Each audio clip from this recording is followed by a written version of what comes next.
Hello, Tangerines. If you're new here, my name is Maddie, this is Jordan. We've been traveling around Mexico for almost 3 years now, and today our travels have brought us to Merida, Yucatan. This city is extremely cool and it's unlike any other in Mexico, so today we're going to tell you exactly what makes it special. If you want to see more videos just like this one, please subscribe to our channel. One of Merida's biggest appeals is that it's known as the safest city in Mexico. Do we feel like that after spending a number of weeks here? Yeah, it does feel pretty safe. I don't ever feel like there's a problem to have a phone and a camera out or that I need to wear my backpack on the front. But in fairness, we feel like it's pretty comparable in the safety feel as other Mexican cities that we've been, like Guadalajara and Oaxaca City and others. Yeah, so I decided to dig into this to see how much truth there is. And what I found was this company that releases this reports of the safest cities in the world every year.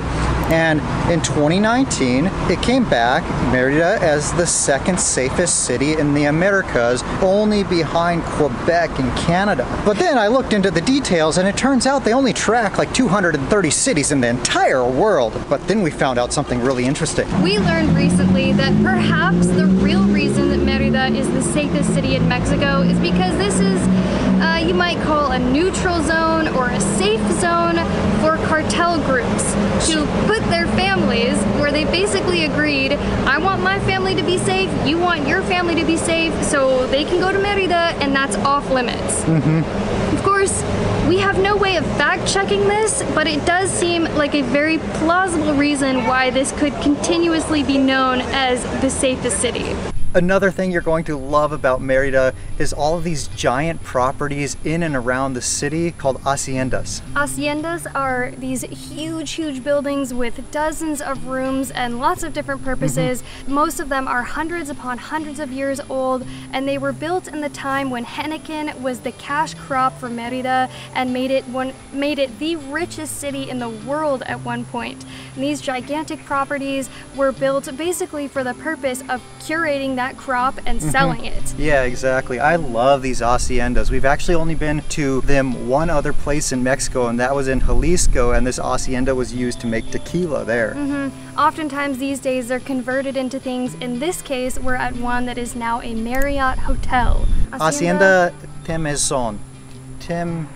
Temozon. And that is a Maya word in origin, which is why we're having trouble pronouncing it. Our tour guide was telling us that in one part there's these 2 rooms that used to be the horses' stables. Now they've converted it to where people stay. I just think that is way too cool. But we just came here, we did a tour of it. It was 100 pesos a person. We got lots of info on it. This hacienda is almost 400 years old and there's so many awesome things about it. So if we have one piece of advice for you, it's to seek out haciendas, as many of them as you can, because they hold so much of Mexico's history and you can learn a lot about this country just by going to these amazing properties and just even soaking in the grandeur of them. This one might sound a little weird to some of you, but we've been deprived of this for the last 2 years living in the neighbor state of Quintana Roo, and that is Merida has Uber. I love using Uber. We can get pretty much anywhere in the city for under 100 pesos.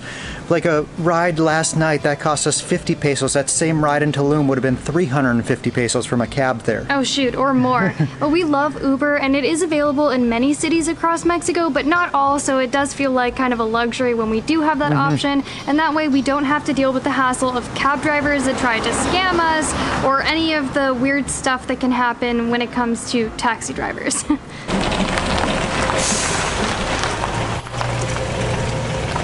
Hola, buenas tardes. Buenas tardes. Mi nombre es Jordan.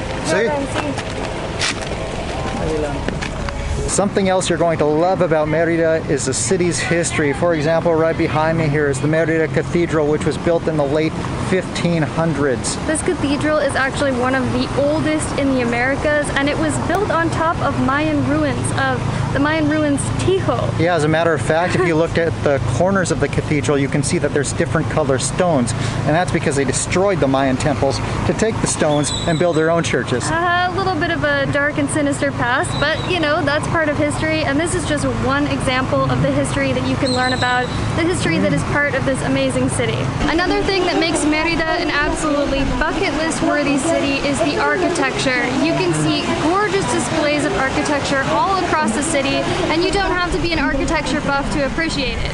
However, for those of you who are, you would appreciate the fact that this is Gothic and Baroque colonial style influence, which you can see in the stained glass windows, the beautifully carved stone, the tall wooden doors, also beautifully and intricately carved, and other little details. But from an outsider's perspective, it's beautiful building facades all over the city. Yeah, it reminds me of a lot of our trips to Europe and the architecture you see there. That's because Mexico has a lot of Spanish influence. And from other parts of Europe as well. Like in this city in particular, Paris has a huge influence, and I believe Italy as well, but don't quote me on that one. Something else about the architecture in Merida, the city is almost 500 years old, so some of those buildings are almost that old. And something cool that we recently read about is people are coming in and actually restoring some of the old buildings and preserving the history there and the architecture and the beautiful details. So there's somewhat of a renaissance happening right now in Merida. Another reason why you might love Merida is because from where we're staying in the center of town, the beach is only about 40 minutes away. Another great thing about Merida, in addition to it being a very historic city, is it has all the conveniences that you would find in a large city in the US. Yeah, so for instance, we're standing in this huge mall, Galerías Merida, where behind us there's an ice skating rink, there's a really nice Mexican movie theater, there's tons of stores, including this gigantic Liverpool with lots of stores within that. Across the street is a Costco. The city has a large international airport.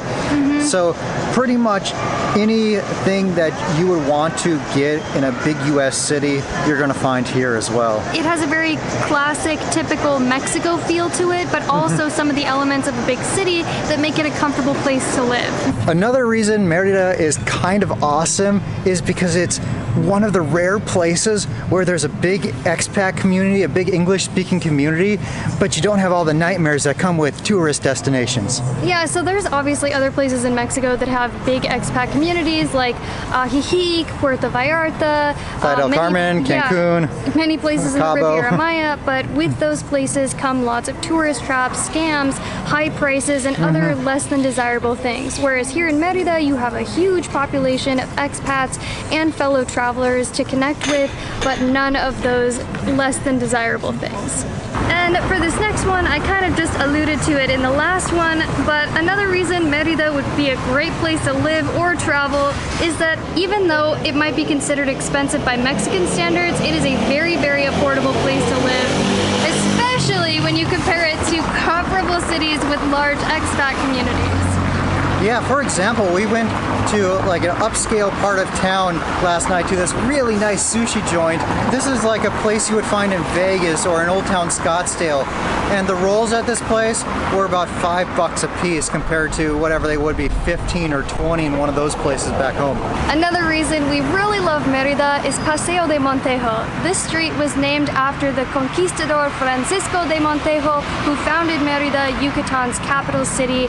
This street has a lot of history to it, and these big beautiful mansions line the whole thing, but we really like it for more than that. It has these awesome wide pedestrian sidewalks that are shaded by these big beautiful lush trees, so even when it's hot outside it's not too bad. We've been taking Laska out and walking her like 2 times a day.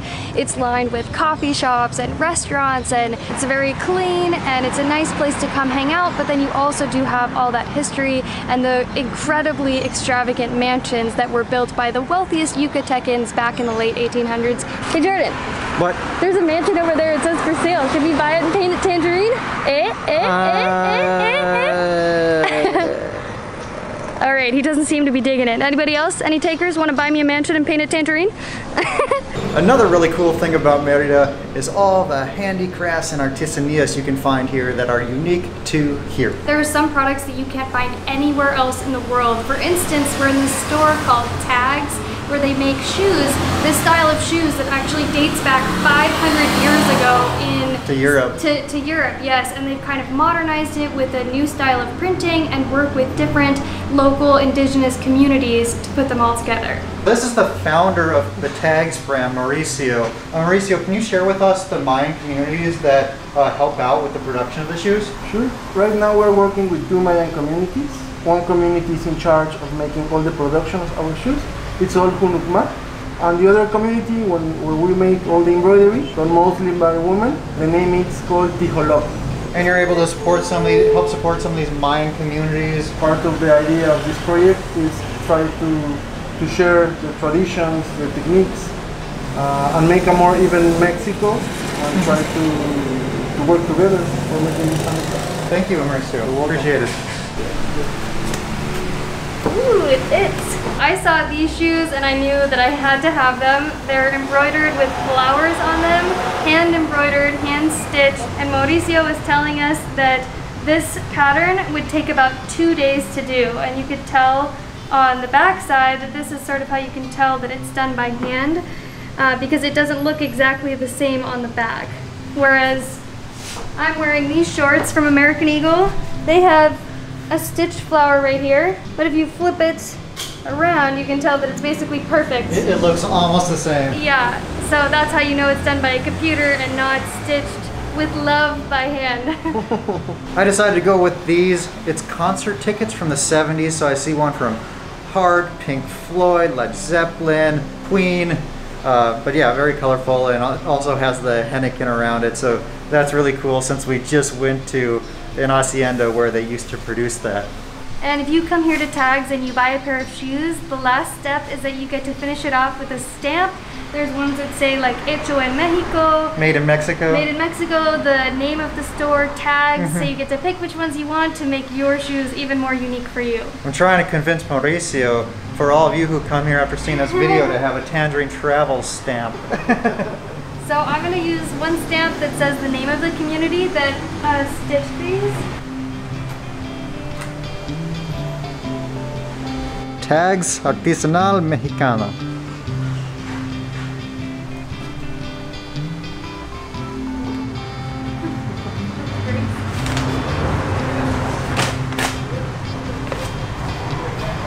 Another thing we absolutely love about Merida, this might even be our favorite thing, is the Yucatecan food. This style of food is different than anywhere else in Mexico, and it's so packed with flavor and delicious, and there's so many good dishes to try.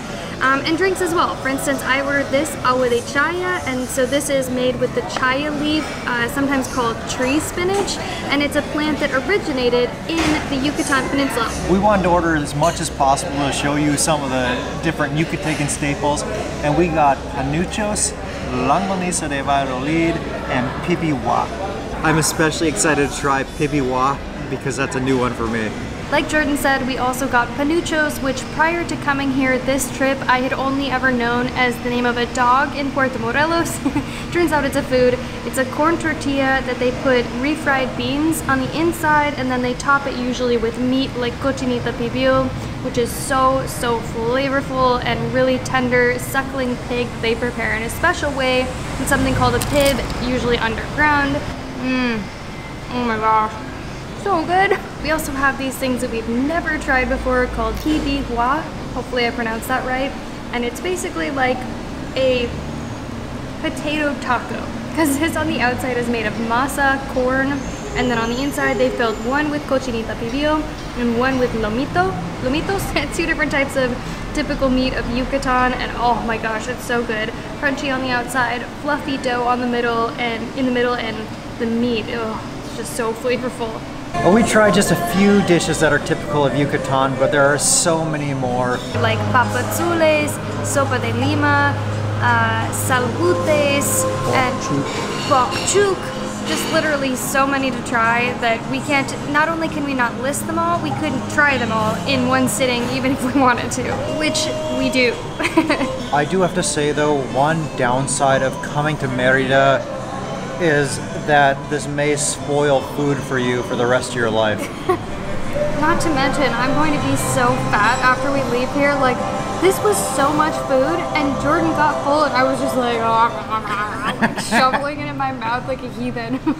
It's so good. This place is called Ixtup, La Prospe del Ixtup, and if you're in Merida, I definitely recommend stopping by. Okay guys, so this is unrelated to Merida, but you may have seen on our social media that Instagram pulled the rug out from under us after we've been posting our memories on there for 3 years. It made us realize that we probably shouldn't be investing in platforms that treat their users like this, and instead we should turn this into a positive and finally release our newsletter that we've been dying to put out for a very long time now, so we can share with you guys mini travel guides, cost of living for the cities we go to, pictures and short videos that don't always end up on our channel, and other fun stuff like that. So if you're interested in signing up for our email newsletter, we'll put the link for that down in the description. We hope you thoroughly enjoyed this video enough to want to see these cute faces again. If so, hit that subscribe button and